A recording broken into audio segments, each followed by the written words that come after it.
You're listening to 98.3 KGVB, Grandma Vibes Radio.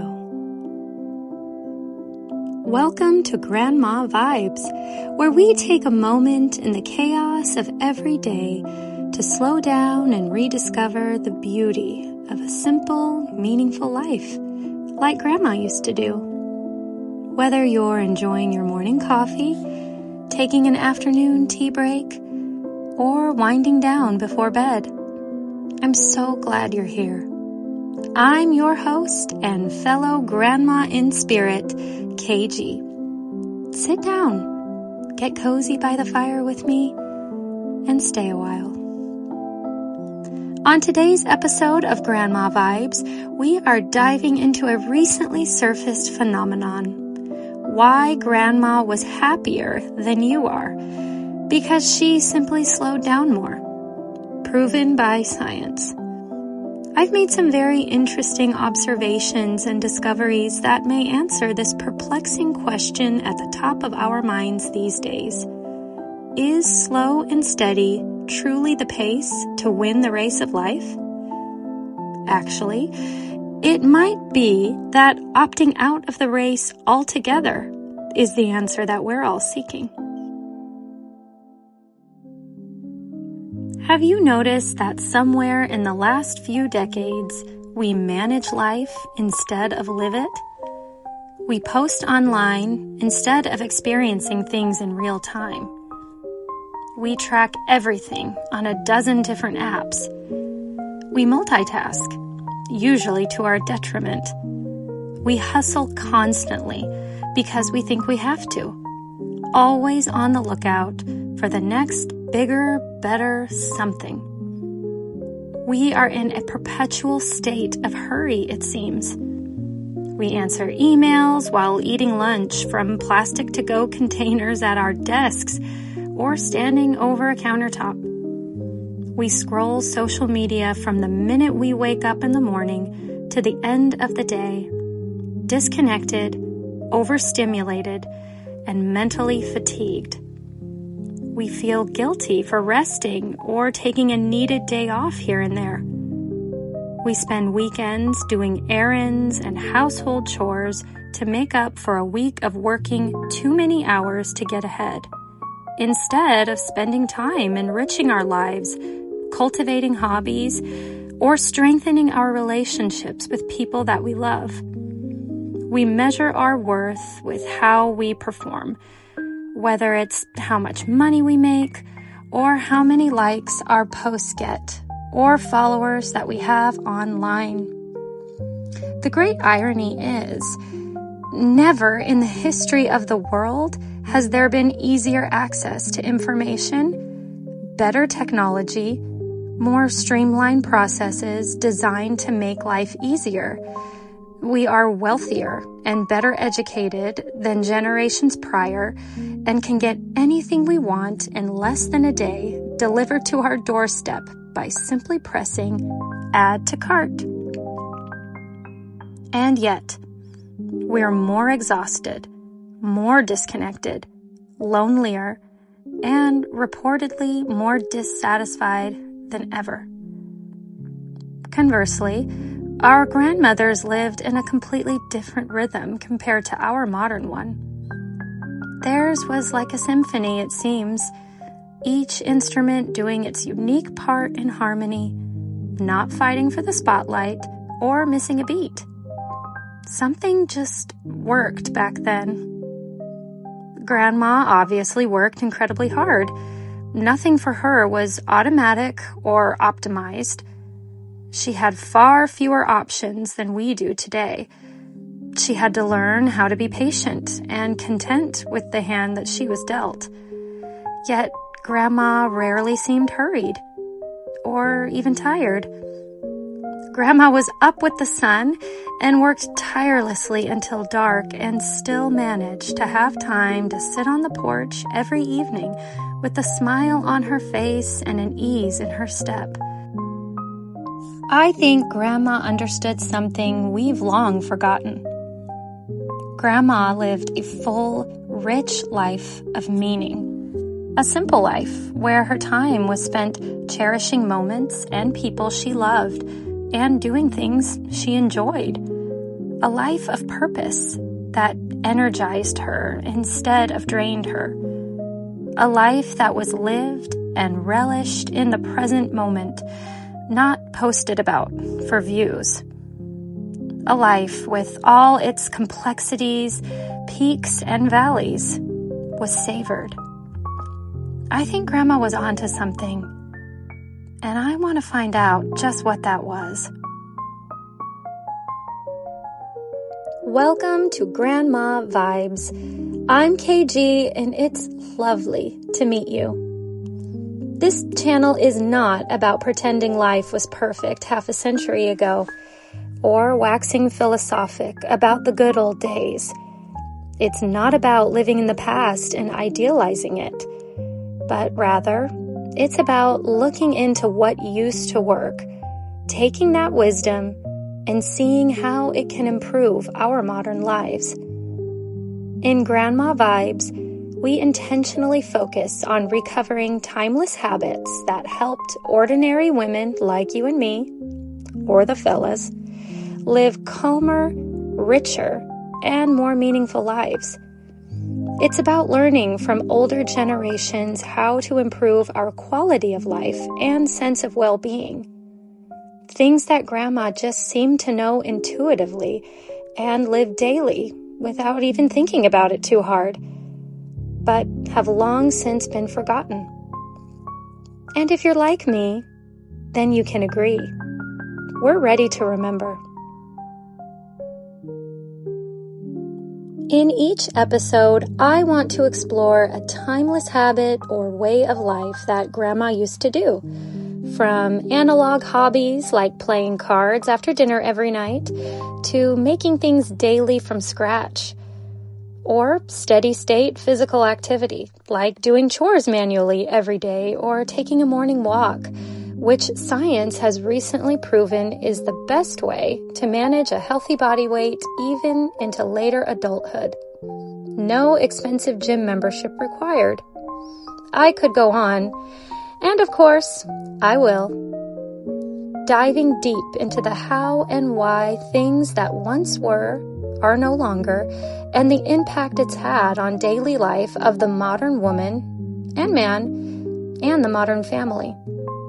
Looking at these grandma ways of life through a lens of modern science to really understand why these old ways still work. At least, that's what the data is showing. And how, as modern ladies or gents, we can weave them into our lives once again and see what happens. I think for the better. We're always trying to live our best life, right? Maybe Grandma knew how to all along. Part 1, Hustle Culture and Why It's Just Not Working. I have an early, vivid memory of my maternal grandmother in her kitchen one summer I went to visit her.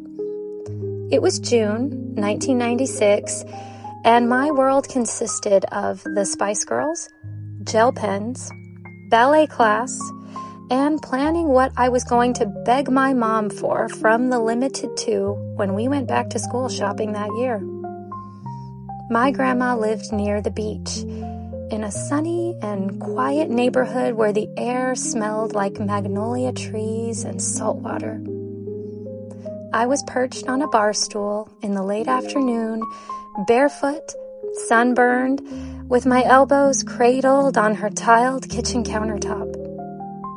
I watched her in awe and silence as she methodically pulled 3 round-baked cakes from her oven.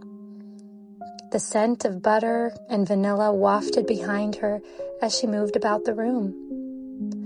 While the cakes cooled on trivets, she whipped egg yolks with lemon juice and sugar until the mixture was thick and resembled banana pudding. Next, she rinsed plump raspberries the color of rubies under the faucet, then patted them dry on paper towels. She seemed to dance her way around the kitchen, knowing every step by heart and not needing to stop to even take a breath. She layered the cakes on a large white platter that had ornate little lavender lilies and pink roses etched into the corners. She sandwiched between the layers the pale yellow creamy substance, which I found out later was lemon curd. I had never tried lemon curd before that summer or even heard of it. I still remember the way my lips puckered around the spoon when she gave me a taste. Once the cakes were stacked gorgeously, she whipped cold cream into a glass bowl until the white peaks were full and fluffy as clouds, then piled that atop the cake layers. Finally, she dotted the creamy white mountain with the berries. The finale of her dance ended with a shimmering of powdered sugar snowing upon the berries. It looked like fairy dust to my young eyes.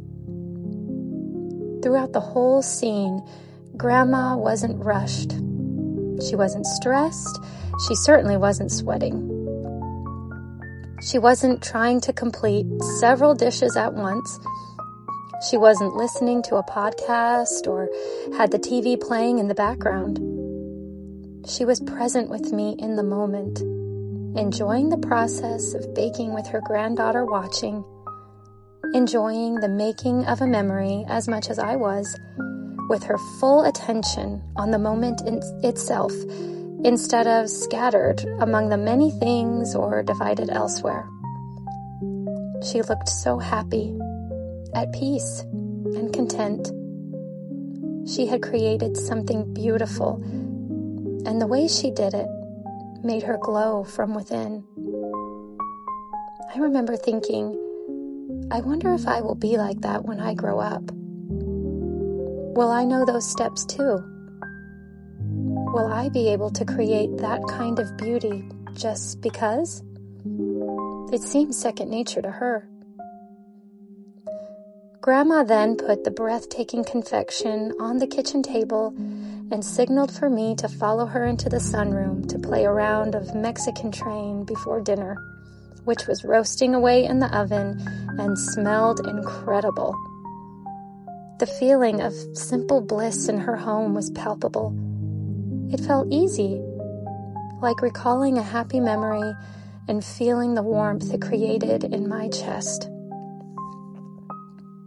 Years have passed since that summer afternoon in Grandma's kitchen. Decades, in fact. Try as I may, and I know I am not alone in this endeavor. I have not been able to find that slow and easy warmth I remember there being in her home. Some may call it nostalgia in these modern times, but I think it's something deeper.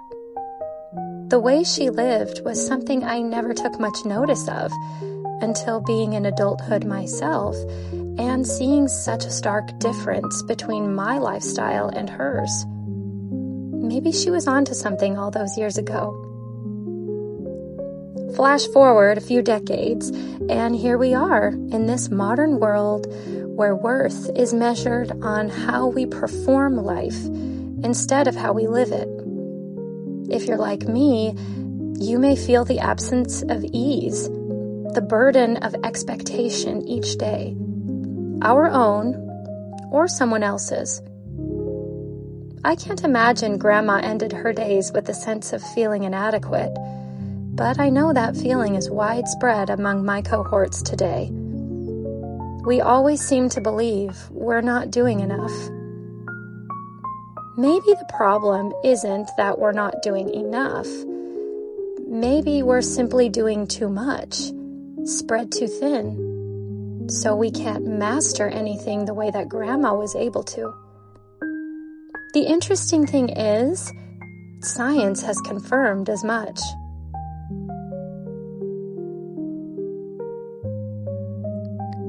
Part 2. The Science.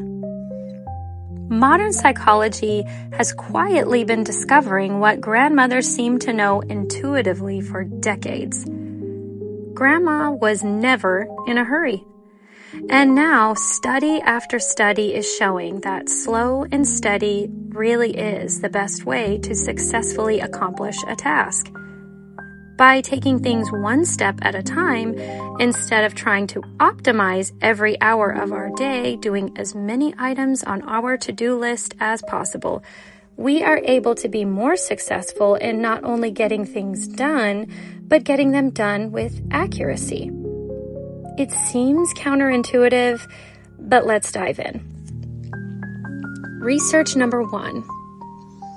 In 2011, a study titled Juggling on a High Wire, Multitasking Effects on Performance, researchers Rachel F. Adler and Raquel Benbanon-Fick out of City University of New York studied a group of 205 individuals, 115 male and 90 female, while they completed different unrelated tasks simultaneously on a computer. Sounds like today's work-from-home model, am I right? The researchers described their findings as an inverted U-shape, concluding that although some moderate multitasking could increase productivity, or the amount of tasks completed, accuracy of those tasks consistently declined. As the group's multitasking increased, accuracy steadily decreased. In other words, while multitasking may help you accomplish more, you are not accomplishing well. Despite what we've been told, multitasking doesn't actually make us more productive. It just tricks our brain into thinking we are being more productive. What we are actually doing is task switching, which increases our mental fatigue and reduces our focus overall. Maybe the reason my cakes aren't turning out the way Grandma's did is because I'm also answering emails, scrolling Pinterest, and listening to true crime on demand at the same time. Or I could stand to log a few more hours of practice with a whisk before I give up entirely. Research number 2. In 2011, psychologist Daniel Kahneman theorized that there are 2 processes of thinking: System 1, fast, and System 2, slow. The fast process of thinking relies on intuition and automatic reactions. The slow process relies on thoughtfulness and analysis. He found that fast thinking, especially under pressure, results in individuals missing important or key details and information, making poorer decisions, and being more likely to fall for cognitive biases. I think this is how modern social media gets our attention so quickly. Short-form content will spew out a scary or exciting bit of news at lightning speed, and before we have time to process what we are hearing and rationalize it, our reactive instincts seem to take over. We form opinions before we have a chance to weigh all aspects and come to a thoughtful conclusion based on reason. Kahneman also found that slow thinking resulted in better reasoning and judgment. He concluded that intentionally slowing down your thinking can help us think more clearly, work out solutions better, and therefore make better decisions overall. Imagine that. Research number 3. The Yerkes-Dodson law dates back to 1908 when it first came onto the psychological scene and is a psychological principle that shows that when more pressure, stress, and urgency is applied to performance, accuracy declines, memory weakens, decision quality worsens, and creativity drops. The researchers concluded that too much arousal causes performance to drop. Arousal being anything from added outside pressure and stress to distractions in the environment, or, in our modern vernacular, overstimulation. I think this theory has been proven 10 times over as of late with what Hollywood has churned out in the last few years movie-wise. No wonder they can't seem to sell tickets to movies anymore.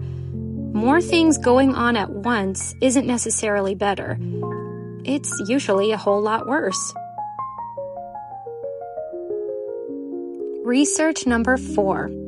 Psychologist K.E. Friend published findings in 1982 in a study titled Stress and Performance: Effects of Subjective Workload and Time Urgency.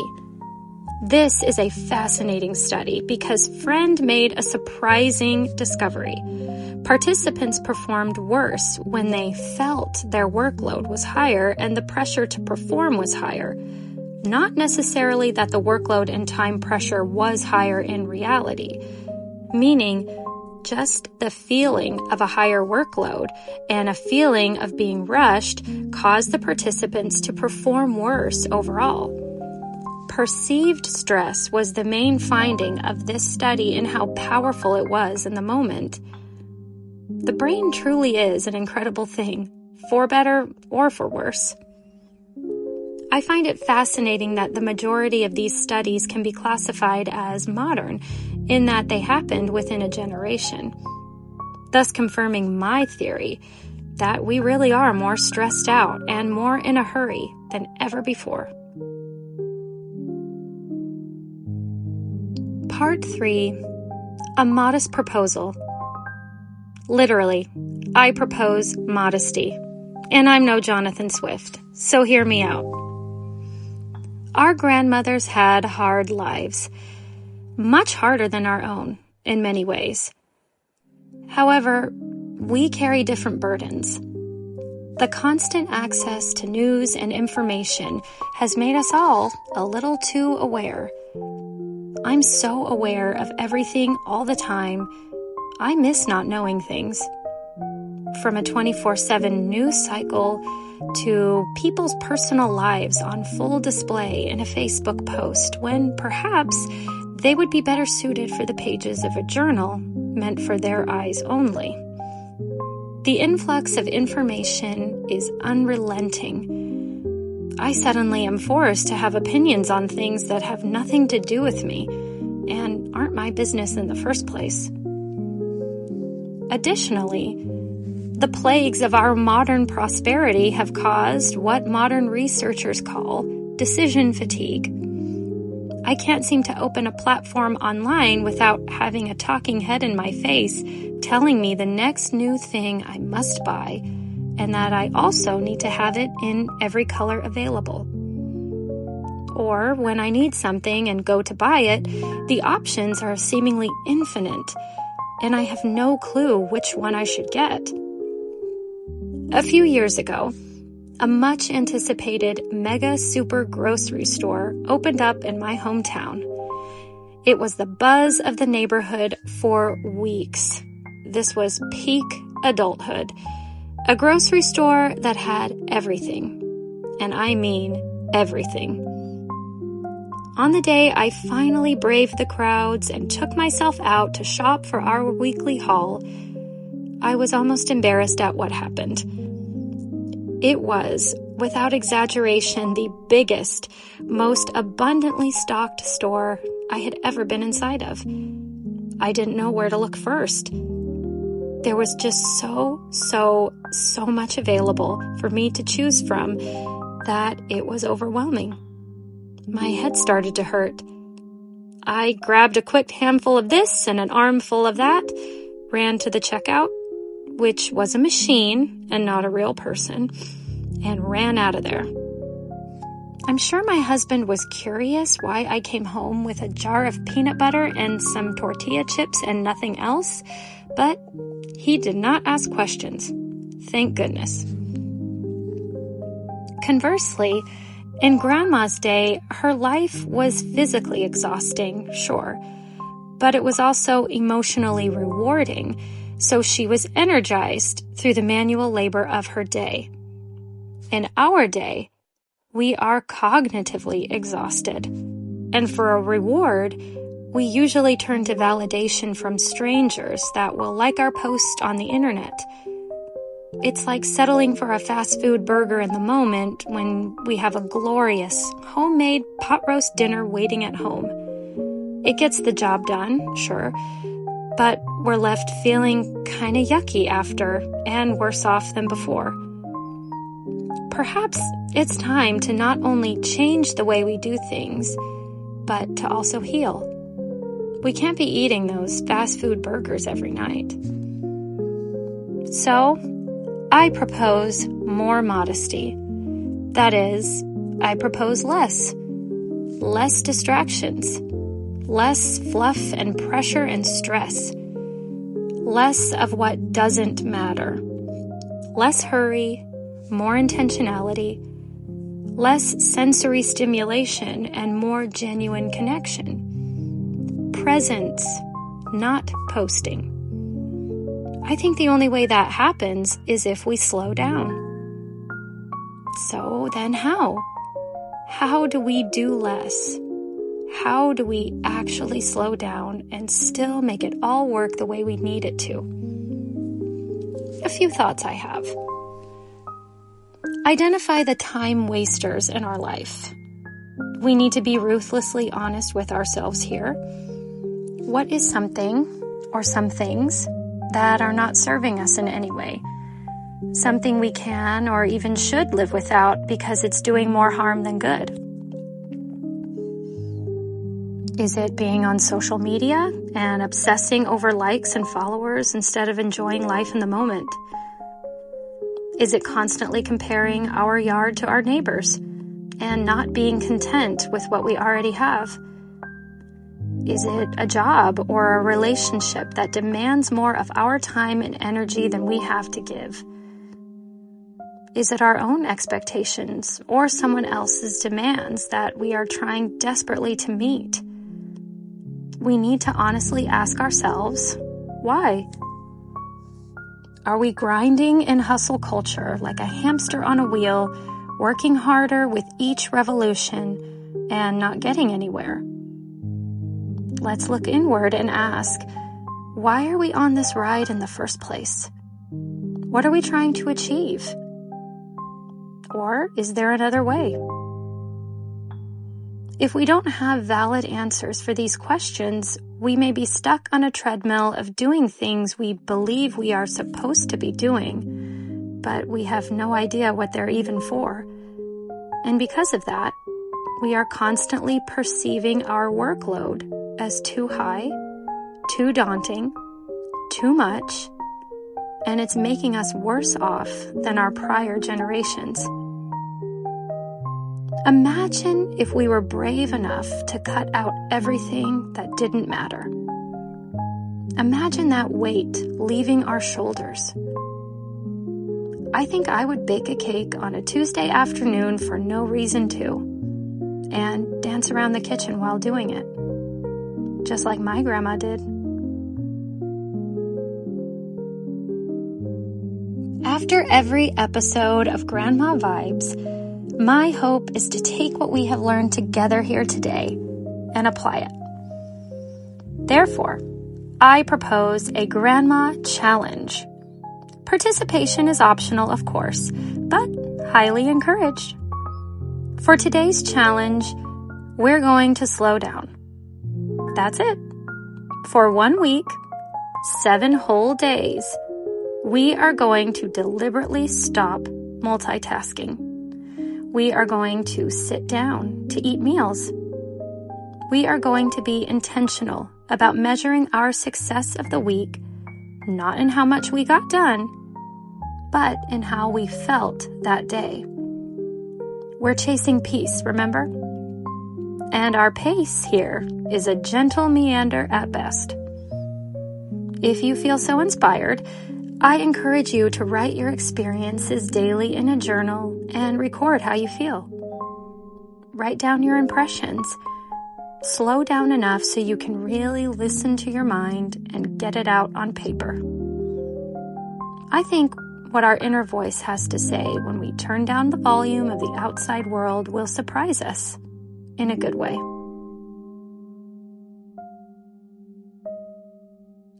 In closing, I don't believe our grandmothers had perfect lives or perfect habits. However, our modern standard seems to be perfection and performance at all costs.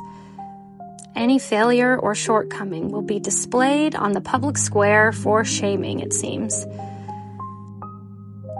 In my opinion, we are not constantly chasing success. We are really chasing peace. And the way that we're doing it just isn't working. And it is one thing our grandmothers seem to know better than we do: how to have peace. A slower pace to be present, notice the beauty around us, and add to that beauty, and appreciate each moment as it comes. So, here's to slowing down and enjoying ordinary days, to choosing to see everything like it's magical and special. Because why not? Here's to becoming content with the life we have instead of constantly wishing for something else or grinding for a bottomless more. No more living by the mantra of, I'll be happy when such and such happens for me. No. Let's be happy right now. That's what Grandma Vibes is really all about. Not nostalgia, but wisdom. Because sometimes the future doesn't require inventing something new, but reclaiming what once was and making it our own.